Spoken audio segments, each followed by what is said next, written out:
Welcome to my tutorial for Super Cobra for the arcade. And this is kind of like a variation of Scramble for the arcade, which I have also beaten on the channel. I did a no-death run of that one. It just happened to be a no-death run because I had practiced it pretty well. And these are short games. This one seems to be longer. But if not, it's a lot denser and more aggressive. It's like a much harder version of Scramble. So it took me around 3 hours, 42 minutes to beat, which I may have already mentioned. And it's quite difficult. Now, in this one, you do get 3 lives and 4 continues. And they don't start you back too far if you lose a continue, meaning you exhausted all your lives. Now, you can go in a dip switch, set the lives up to 4 for an extra life on each continue, which, doesn't hurt. And that's what I did. Though I didn't end up really needing it because I had probably some lives and a continue to spare after beating the game. But here I'm showing the full run with all the deaths, all the fuck-ups.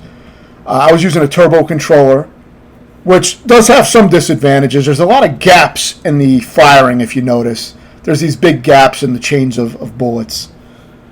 And the missiles are always kind of delayed, too. There's always a gap in those. So sometimes what I would do I would mash the buttons manually I would mash both buttons manually just to reset my fire stream so that I could hit stuff faster.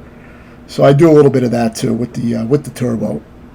The hard thing about this game is there's so many narrow corridors where if you don't take out certain enemies in time, you'll pretty much just die.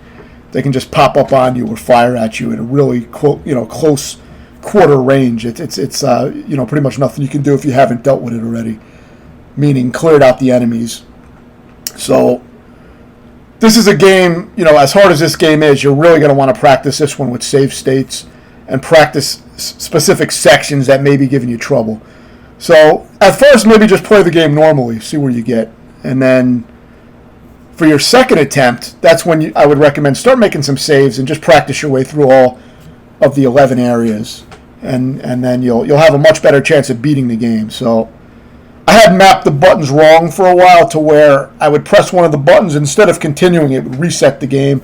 So make sure you map the Start Player 1 button away from the fire buttons. Usually I will map the Player 1 Start button. I'll map it with one of the firing buttons on a game like this.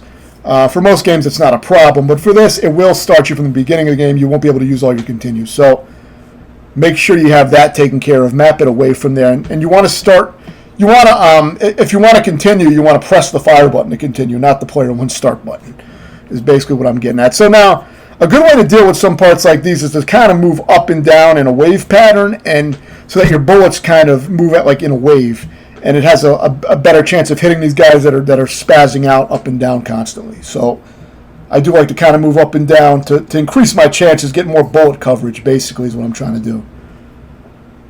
Just always be aware that there are turrets that certain turrets will always fire. See how tight that is? That's like you're fucked. If you don't clear that shit out, you're just dead, pretty much. So now we're continuing. We're continuing from a life at this point. I didn't use a continue yet, but you'll see that it could be a very difficult part. Just this little tiny part here, it could be hard to get in here.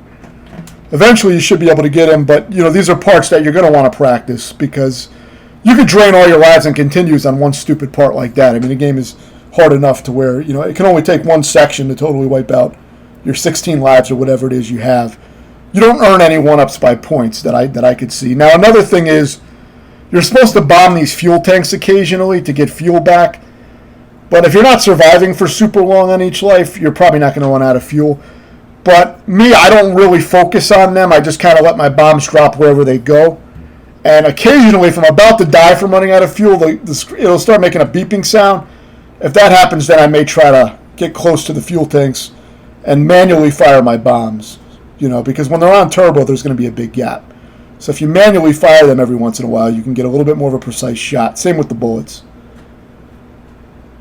So these guys are a pain in the ass because they don't always drop down when you would expect. Like sometimes they just don't get triggered to drop down until you're right under them, and then you're dead. So there are some tight areas where these guys, like parts like this, can be a pain in the ass. I was able to manage it this time, but you got to be careful of that.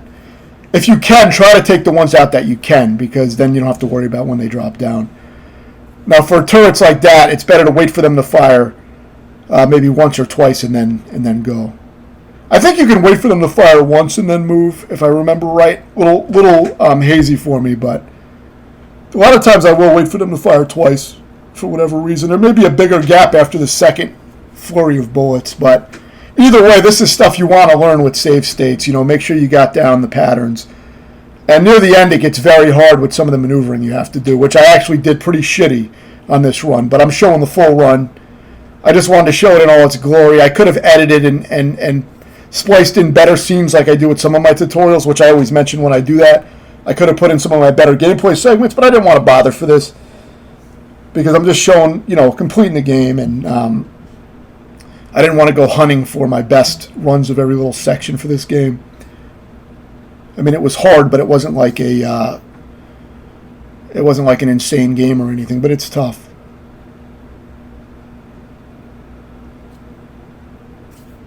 But it's not like Ninja Gaiden 3 for NES or, Gunsmoke for the arcade or some crazy fucking game. It's a nice short game too, so, you can do your runs. Once you learn the game, you can do your runs at a very relaxed pace. You can say, well, this game fucking stresses me out, so I'm going to make one attempt a day or something, you know what I mean? And then you're only spending 5 or 10 minutes a day playing it until you beat it. I mean, you don't have to bust your fucking balls to beat it, you know what I mean? You can just kind of incorporate it. What I would do sometimes is just play for a little bit, and then I go and beat all the other games. As I'm always trying to amass a massive kill list, so I beat a high volume of games. Like this month, I'm going for 120 plus games on the game beaten list for the month. So it's a high volume month for me. Every third month now I've been doing that. But, I'll move on to something else. I'll go play the other shit I'm working on. So the key is to first learn the game by practicing through it and getting a good feel for it. And then you can start making your attempts, and you can just keep at it. A little bit here, a little bit there, and, you'll beat it eventually. I wasn't super focused on this one. I just kind of mixed it in with all the other shit that I'm working on. So for those fireballs, I learned you don't have to dodge like crazy. You can actually use your streams of bullets to take them out most of the time. You may want to move a little bit. Now this is the hardest part for me. You want to move your bullets in a wave pattern, as I mentioned, but there's some very tight areas that make dodging quite difficult. And it's more of getting a feel for what they typically do in these areas after practicing. I mean, there's reaction to it too, of course. I guess if you practiced it enough, you could remove reaction skill altogether and just memorize the entire game perfectly, but that would take me a very long time to do. I didn't master it like that. This part was always a problem for me. It was always a potential roadblock. Though you can die a lot of times in this part and still make it through, because it doesn't continue you too far back when you continue or use a life. You get sent back the same distance whether you're continuing or using a life. But you really don't want to die, lose like 8 lives on this part, because you only have maybe 16 lives to beat the game. So, and that's with setting, make sure you set the dip switch up a notch and give yourself that extra life. But you don't have to do it if you like to stick by the rules. You can also not use turbo, obviously. And, I don't think it would change the gameplay that much. I mean, I think it's pretty helpful, but I don't think I'd have to change my strats too much. Because most enemies only take one shot, you know what I mean? But the benefit to having more bullets out there is that maybe one of your bullets will catch the stray enemy, and clear it out of your way. So there is a benefit to it. But I think you could mash a decent fire rate and do well enough. So all that, a lot of that shit is optional, but same strats pretty much apply. Now it may be harder to shoot down the fireballs in that fireball dodging sequence if you're mashing, but it's not that hard to dodge once you get used to it. I have dodged them without shooting them. So here is where you got to start moving really, really fast. So you got to get down there immediately, clear this out, and move while they're exploding. You got to do it super fast. And the problem is the screen doesn't move as fast as you do, and your ship moves slow. So you see I got a little overly excited and tried to move up prematurely. But because you have to move up so fucking fast, or you'll crash into the wall. They expect you to be like very precise with this. It doesn't look that hard, but you see how much room I needed to get up there that I missed. Now I have done this in one go, and I could have edited that in, but I wanted to show a realistic playthrough, of how it actually went for me. But you really gotta practice this with save states, because you gotta be so on point. See, I didn't even have time to dodge that missile. You gotta move around it or do something about it, because You just don't have fucking time to jack off with that fucking missile, you know? So, see, now I'm not going to have enough time. So you really... So now I'm using a continue. I don't know, that may have been the first continue I used. You know, I wasn't paying attention, but now you see how that works. Just make sure you don't hit the player 1 button to continue. Hit the fire button. So we made it this time. Now you got to move immediately, like I said, on all these parts. So that's that. And that's tough. You should practice that. The movement is tough. So now, this is one of the hardest parts. You got to really know what guns are going to fire and which ones to take out, which is practice. And, you know, I would say just try to follow the patterns I'm doing when I'm successful. But you see, that got sloppy. I should have waited for that one to fire, like 2 streams, I think. And then I could have moved. Sometimes you can't wait for 2 streams, though, like on that first turret. You got to just go after the first. So you got to learn it. Now, the hard part here is once you make it through all this shit, you got to do something very difficult, which you'll see. You're going to have to grab a money bag and get it out of there, which is really hard to do. See this money bag? You got to grab it and get out super fucking fast. So that's one of the hardest parts in the game for me. Also, I was familiar with scramble, so I was kind of familiar with that maze part we did previously where you got to move really fast. So that wasn't really a huge deal for me. But yeah, you got to get it and you got to get out immediately. And then I got shot. So of course now I failed the game again.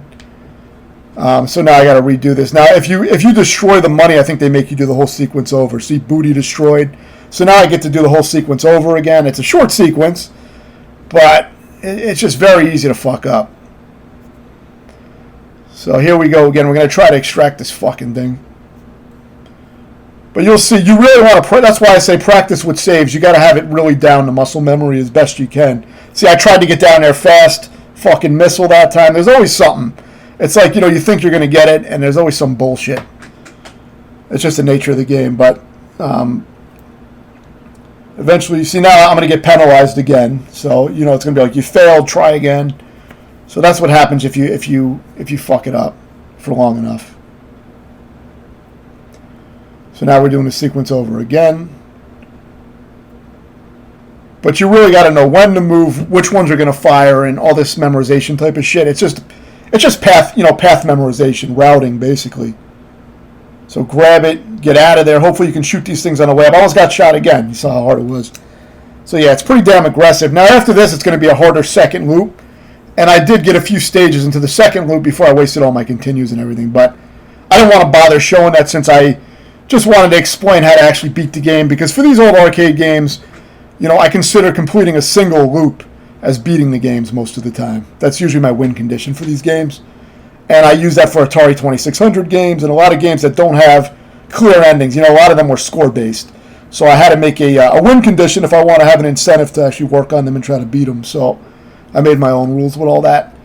And I based it off of other playthroughs and speedrunners and stuff. The Mexican Runner, he would make a lot of similar rules when he would, play through games and stuff like that were really unclear. And it made sense to me, so that's where I got some of my ideas. So yeah, if you have any questions, let me know, and thanks for watching.